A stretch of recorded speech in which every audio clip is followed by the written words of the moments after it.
Welcome to our next interview conducted by the Animal Issues Cluster of the NGO Major Group of the United Nations. Today, I will be speaking with Wachira Benson Kariuki, who is the Director of Legal Affairs and Advocacy for the Africa Network for Animal Welfare. Wachira will be speaking to us today on the subject of political action for animal welfare in Africa. Wachira, thank you so much for joining us today. Thank you, Wolf.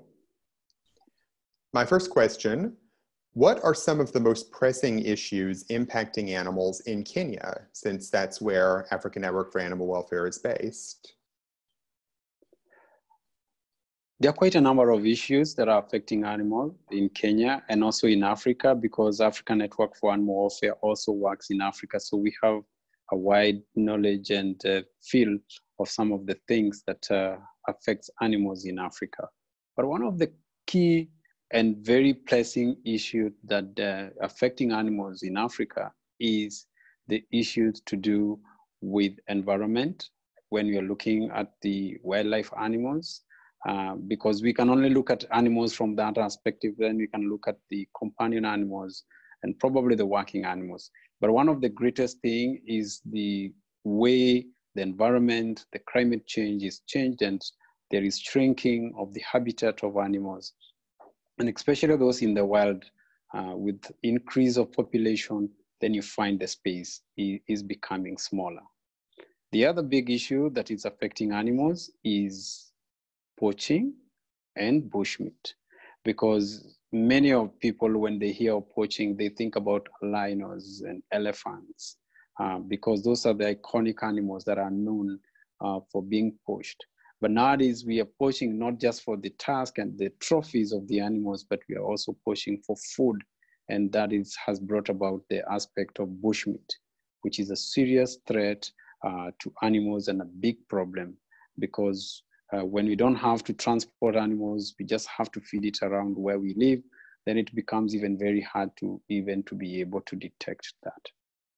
The other aspect that is also quite an issue that with animals is the domestic one is cruelty, which sometimes it's not given the level of enforcement that it needs to be given. And in that, you find that there are quite a number of animals that are neglected and actually they're not taken care of. But to curb it all, that compound the whole problems is now the issue of having policy and legislation that is not very strong, and the enforcement is also weak, and hence it means that even if there is cruelty, it might not be taken under the armpit of the law, and that is also becomes a big problem. But the issue of bushmeat, the shrinking of the space for animals and the change in the environment, those are two critical things that they are. But that does not mean that they are not good gains, and probably as we move on, we'll talk about them.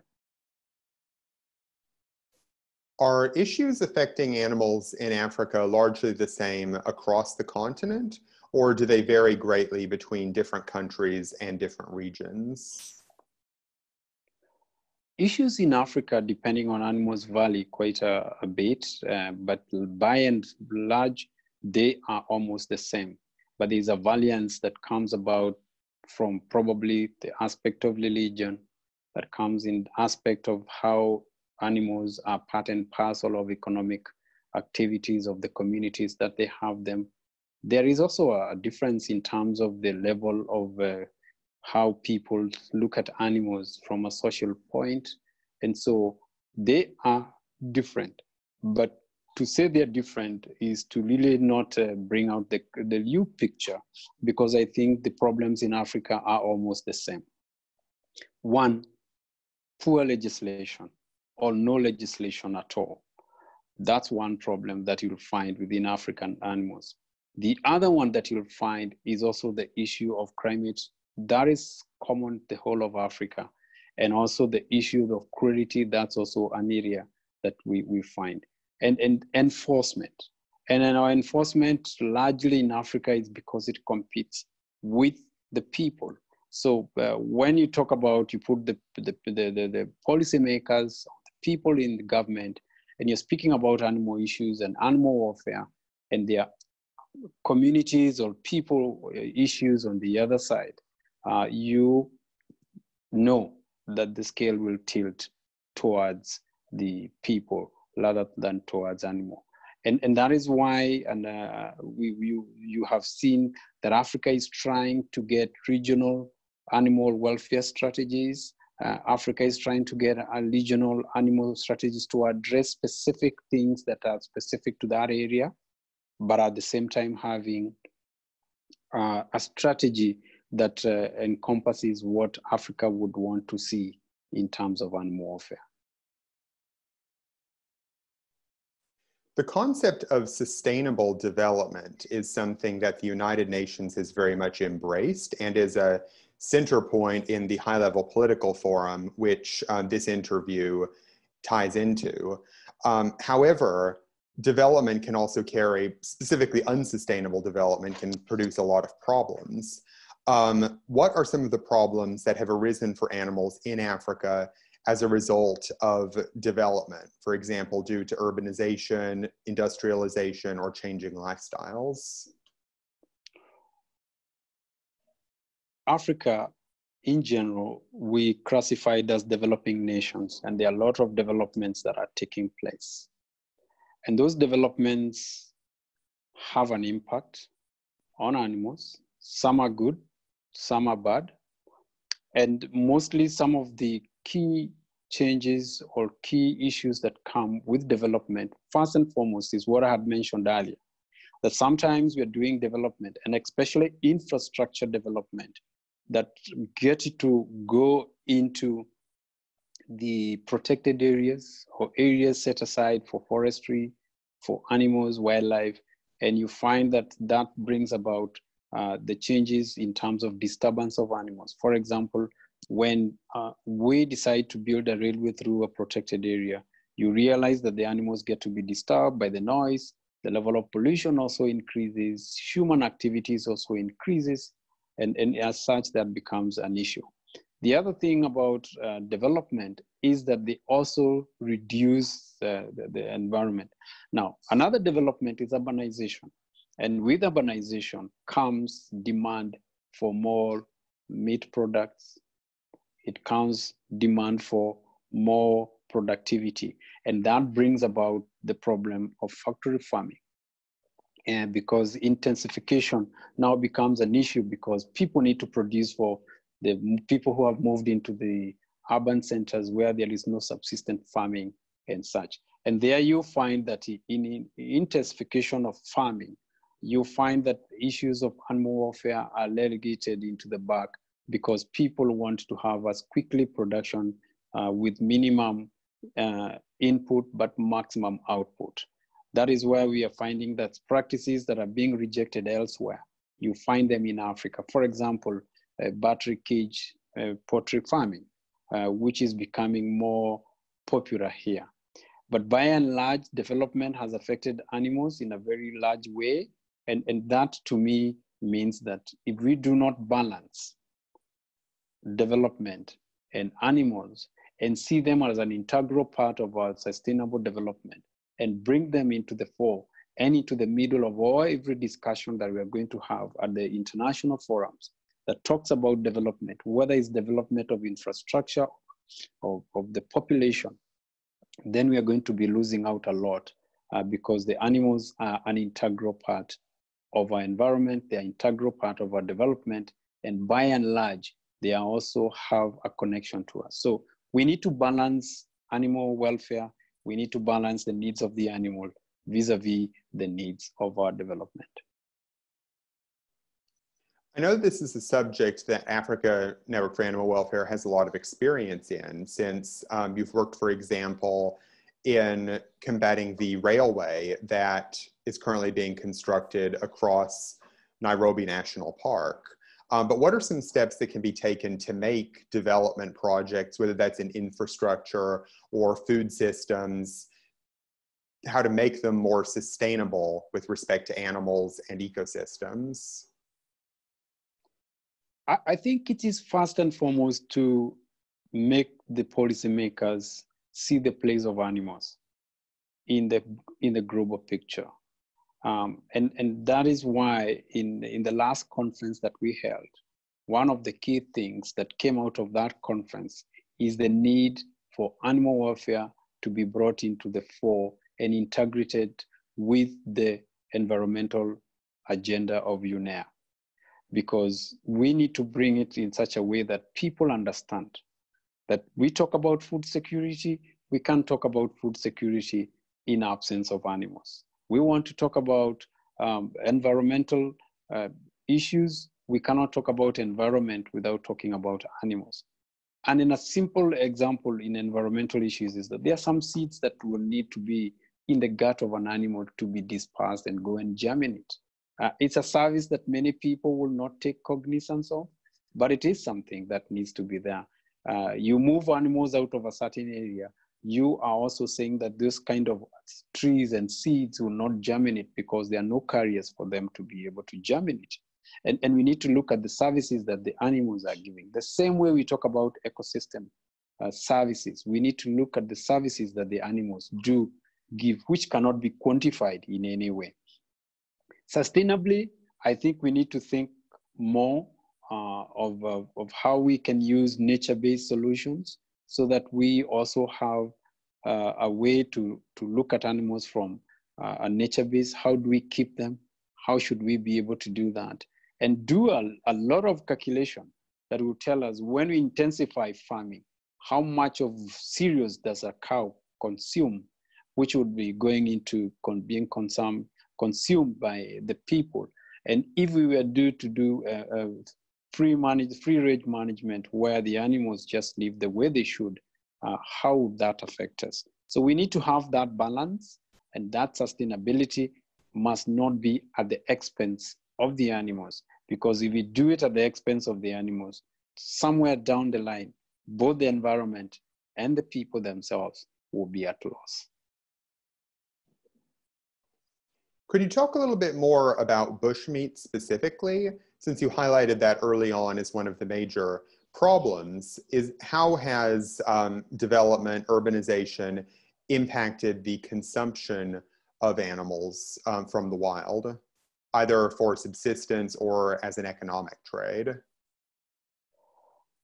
Bushmeat is a big problem, and we've been doing animal rescues, and we just a few weeks, we arrested some people who had giraffe meat. And one of the reasons is that there is demand. And this demand comes because the underground bushmeat trade, bushmeat is cheaper. They sell it at a cheaper price. And if it is sold at a cheaper price, it has an appeal of many of the urban people who cannot afford the conventional meat from domesticated animals like cows, chicken, and the others. And for that, you find that there is a market. And then there is also, like now, the issue of COVID has affected and aggravated the bushmeat aspect, because many people have lost their jobs, they're not working, and so they're looking for ways to make money.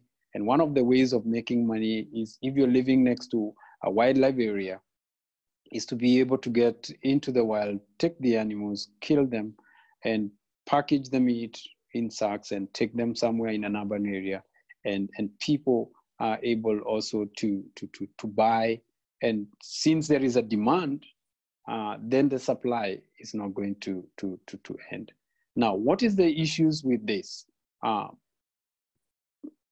The issue with this is that we are depleting some animals that we cannot replace.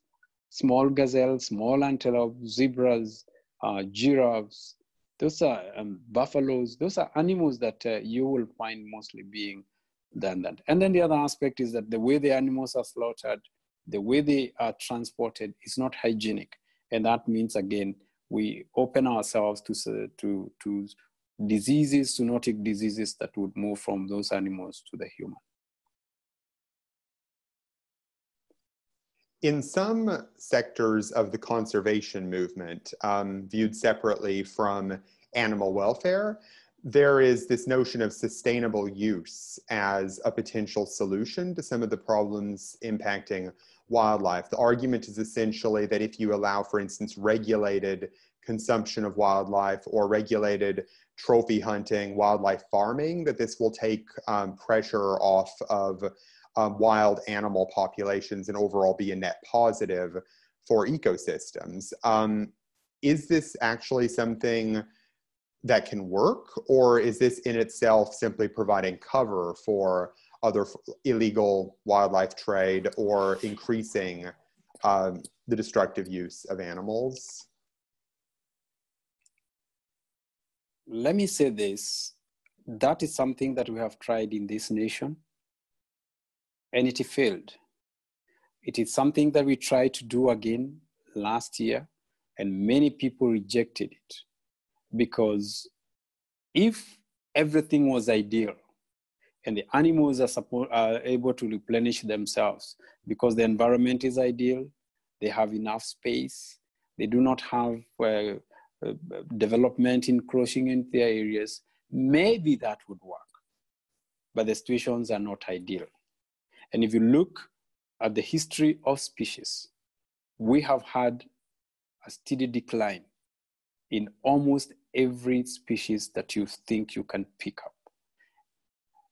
We cannot be having on one side illegal depleting of species, and on the other hand, we are legalizing people who will become a cover for the illegal side of it. The control of it is where the problem lies, that it is not easy to enforce the utilization, because that utilization will end up depleting those things. Human beings are greedy by nature. And that will affect the way even the quotas, how do you determine the quotas? And what happens if there is a pandemic of a kind of a disease within a certain species and it is gets to affect that species? That is something that many people who are looking at the value of the only one aspect of the value of an animal from an economic point, not from the sentient aspect of them, not from an environment point, are trying to push. But it is something my organization does not believe in because that will only end up in us not having the animals that we have right now, and we may have to witness extinction of many species if we start talking about utilization. It is not going to ease. What we need is proper management of a scientific management of from professionals on how to manage population. We can do culling, we can do translocation, but I do not think economically exploitation is the way we need to go for the wild animals. Are African political leaders and officials generally receptive to animal protection concerns? And to parse that out a little bit, how do conservation-based arguments work versus animal welfare-based arguments in trying to make inroads with political leaders?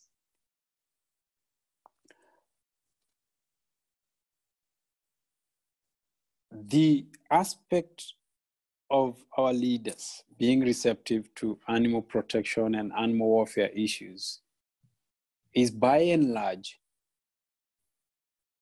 affected by the way you package the messaging. If you package the messaging with a focus of animal alone, you may not find that reception.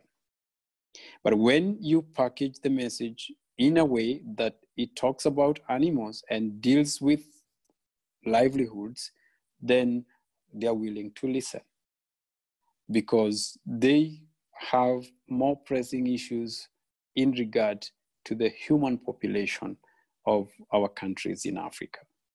By and large now, they are listening because the issues of animal welfare have become more increasingly connected to trade. And if the way we keep our animals, the way we transport them, the way we treat them is affecting trade, then they are willing to listen. And by and large, it's also becoming more increasingly aware of African leaders that we need a comprehensive way to deal with agriculture. For example, in Africa, we have had a long way of modernizing agriculture and looking at it in a different way. And that has, yes, many of the leaders are receptive to the issues of animal warfare. And with the passing and adoption of the Africa Animal Welfare Strategy for Africa, you can see that there is that reception in terms of how animals are treated. But if you talk about animals on their own, it is not going to be very easy. On conservation of species in the wildlife, you link them to issues to do that where the animals live, there is water and we need water for development, then you have a common ground with them. Or where you look at it and talk about tourism and the value of animals to our economy, the value of the maintaining animals within the forest areas and the issues of water, then that becomes a message that they are willing to listen. But as an animal welfare organization, if I just walk straight into them, tell them the way I want them to enforce animal welfare, because animals are sentient and they have feeling, they will listen to me, but they will not take any other step. You mentioned the animal welfare strategy that the African Union has adopted. Could you talk a little bit more about the process by which that was drafted, and how was that ultimately passed as a policy across the African Union? I think the animal welfare strategy for Africa is a document that has come with very many steps that basically early along they may not have had the aspect of animal welfare, but they were purely on agriculture and animal resource aspect of it. And I think that journey started way back in 2003 when the African Union brought about what they were calling Comprehensive African Agricultural Development Plan. That was bringing up the aspect of agriculture, modernizing agriculture. And then we came and as a result of that, it was starting in 2003, almost to about 2016. I hope I'm getting this right. And then after that, as a result of that, they came about what is something else called LIDESA, which is a livestock development strategy. And that now brought about the aspect of implementation, which is a 20-year plan from 2015 to 2035. And it brought about the issue to deal with animals and livestock and how we are going to do that. Now, as a result of that, many animal welfare organizations engaged the technical arm of African Union, which is African Union Interbureau of Animal Resource, or we call it AU-IBA. And as a result of that, we asked ourselves, and through AU-IBA, what is the best way to implement some of the things that have been brought about by the livestock LIDESA, livestock development strategy. And as a result of that, we are through AU-IBA and other animal welfare organizations, ourselves involved, Brook, the World Animal Protection, and IFOL and other members, the aspect of the strategy came about. And the beginning was a concept that was developed. And in that concept, the AU-IBA, it was decided that we need a platform, an African platform, that will be able to push for adoption of that. And as a result of that, we made what it is called a PAO, that is African Platform on Animal Welfare, and which is a body that is academia, the Animal Welfare Organization, the government member states, which is 55 of them, and in them they are represented by the chief veterinary officers in that organization. And then we also have representative of regional economic communities who have a stake in some of the regional economic communities in livestock. As a result of that, APAO was given the mandate to develop the strategy, to develop the implementation of that strategy, and to facilitate its implementation. And it was also given the mandate to be able to lobby the member states to be able to adopt it. Once that strategy was done, it was subjected to validation to the stakeholders. And once the stakeholders said it is a good document, it was presented to the African Union Commission in 2017, which it approved that document. And also at that meeting in Addis in 2017, APAO, the platform, was also launched. So that process has been able to come. There have been other areas where other government or regional strategies have been made. For example, IGAD, which is a regional economic bloc within the Horn of Africa. We are involved, and many other organizations like Animal Welfare, World Animal Protection, we were able to get to have that kind of strategy implemented. Now, this strategy, because now it has the blessings of the member states and the stakeholders have a stake at it to be able to implement what it is. Now, it is the implementation stage where the animal welfare organizations and the member states need to put their heads together to be able to have a meaningful aspect of this strategy being implemented.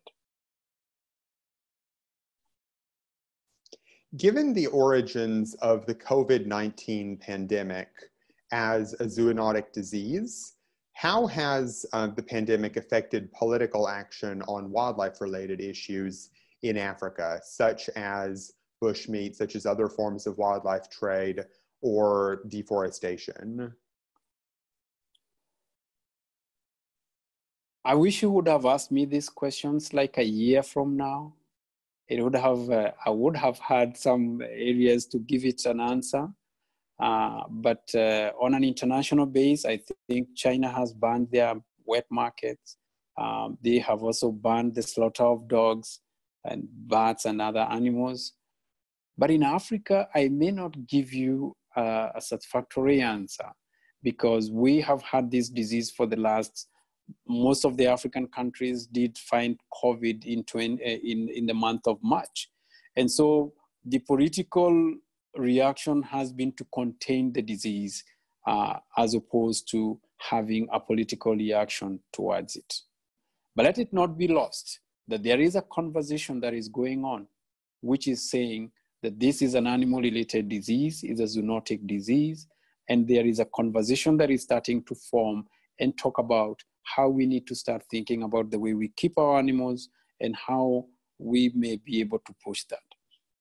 I think from an animal welfare organization, African Network for Animal Welfare, and other members of animal welfare in Kenya, we are looking at an opportunity of being able to engage the government now from the reality of the evidence of loss that will have occurred, loss of life, almost bringing our economies to a standstill, loss of business opportunities that have come as a result of this COVID, which has an origin from animals, and we may be able to take care of that in future by being able to take care of our animals and rising up the standard of the way we keep our animals.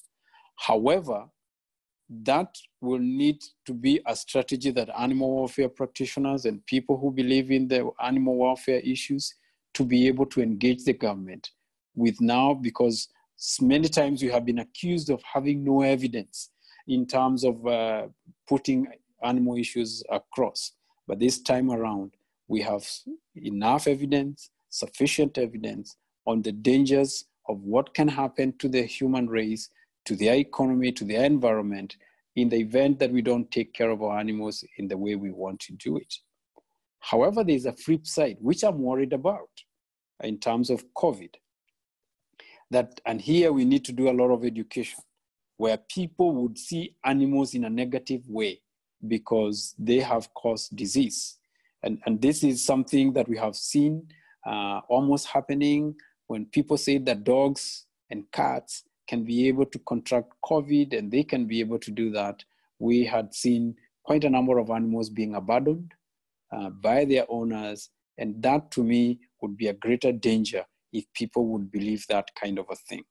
I would want people to see the connection of their failure to take care of animal welfare rather than the animals being the carriers of the disease, as it were, so that they know you take care of them, they are going to be healthy, they are going to give you the products that you need, the companion that you need, and you have no risk at all of contracting diseases because you have kept the animals in the way they should be kept.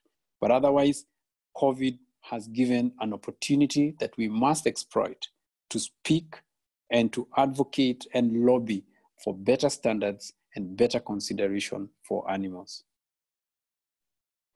That's an interesting point, that the effects of COVID can, in some cases, be harmful for animals in terms of how people react. But to clarify, you don't know of any current steps that any African governments have taken, for example, to shut down bushmeat markets or to restrict wildlife trade as a direct result of COVID? First and foremost, to begin, is to say that bushmeat in this country is illegal. And it is punishable under the Wildlife and Management Act. There has been control of and more vigilance on bushmeat because the government is aware of that. But I will not look at concrete steps that the government has taken to do that. Yes, they have banned some areas where there were animals and they were suspectable. Some markets were closed down temporarily, but it doesn't mean that they are going to be completely closed down in terms of that.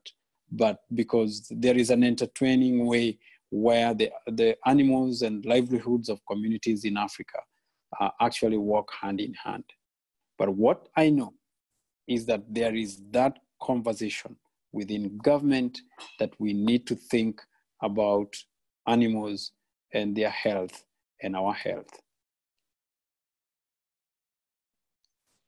Last question. So far in our conversation, we focused mostly on kind of top-down approaches to animal protection, government and international policy actions for animals. But AINA, I know, originally began as a grassroots organization in Kenya. Across Yes. Africa, are there a lot of grassroots organizations dedicated to animal protection? Is this a large movement? It is a large movement, but not large enough to what we would be satisfied with.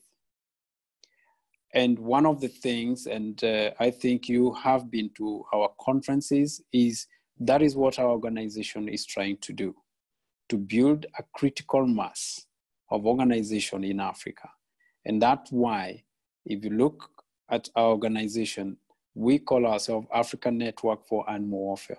We've been trying to network across Africa to be able to create this kind of a movement that is going to make a difference in Africa. But I would want to say one thing. From time immemorial, animal welfare is not a new concept to Africans.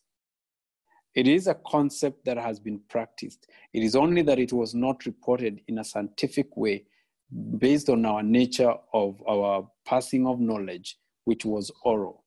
But if you ask an African, they know they have been having ways of conservation of the wild animals. They have been having ways of taking care of the animals, building houses for them.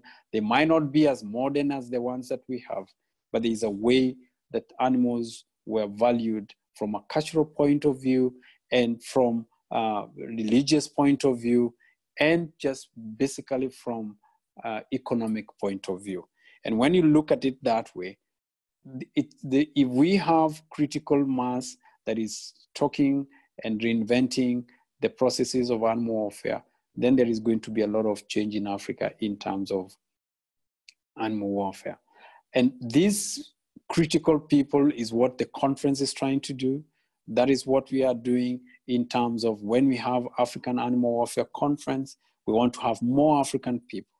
And we want to have more government being involved so that they can listen to the civil society and listen to others.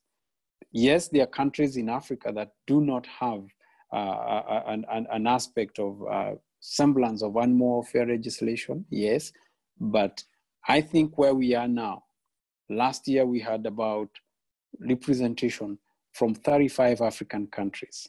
And that to me is a journey towards that kind of a question that you have asked, whether we have a growing critical mass within Africa. Do we have the same voice? Maybe not, depending on many other things, but there is a voice across Africa for animals.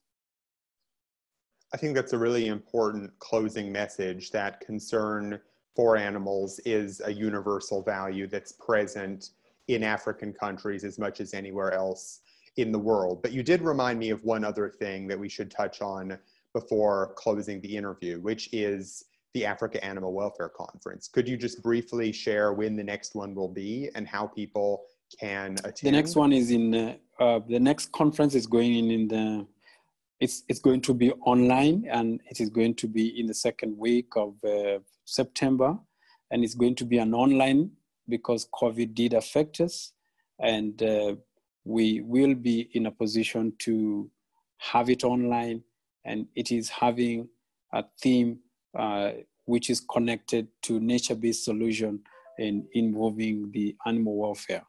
And it is a conference that many people will be coming. We have quite a number of people who have already confirmed that they're going to be coming, and we are hoping that we'll have quite a large representation of the African CVOs, the chief veterinary officers, in attendance. But it is a wonderful place that we need to talk about the various aspects of our animals. And it's a conference that we have held. This will be the fourth. We had hoped it would have been in Ghana, but we have to do it online because that's the way things are right now. But it is a place where Africa talk about her animals and where Africa talk about how they need to develop the strategies that will improve animal welfare. But let me say this thing, one, as we conclude maybe, that one is that Africa is not blind to the needs of the animals. Yes, we have many competing needs, but in the midst of those competing needs, there is a place for our animals. And it's a good place where we are committed to improve their welfare as we improve the welfare of our communities. Wachira, thank you so much for your time and for shedding light on so many of the different issues that impact animals and people across Africa. We really value your perspective and your expertise. Thank you so much for your time. Thank you, Wolf. Most Bridge, and thanks for giving our organization an opportunity to speak about what we do with others. It is very important that we work with everybody. We realized long ago as an organization that the best way is not to criticize government, but to work with government. Because when we work with them, then you are able to influence legislation and policies. And that is what we are trying to let every other African animal welfare organization to realize, that you are better off working with the government rather than just advocating and telling them what they haven't done. You need to get in there and do it with them. Thank you so much, Wachira. Thank you so much, Wolf.